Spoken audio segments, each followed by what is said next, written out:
السلام عليكم. سيواجه فريق الوداد الرياضي فريق اتحاد التوارقة في الجولة الثامنة من البطولة المغربية الاحترافية إنوي القسم الأول، وسيستضيف فريق الوداد الرياضي ضيفه اتحاد التوارقة يوم الأحد المقبل 6 نوفمبر 2022 على الساعة 6 مساء بتوقيت المغرب، والساعة 7 بتوقيت القاهرة، والثامنة بتوقيت مكة المكرمة بالمركب الرياضي محمد الخامس بالدار البيضاء. وستكون المباراة منقولة مباشرة على القناة الرياضية المغربية.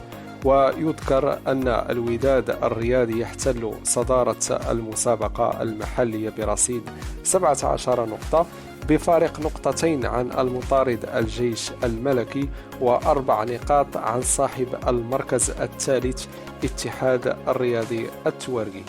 نتمنى التوفيق للفريقين.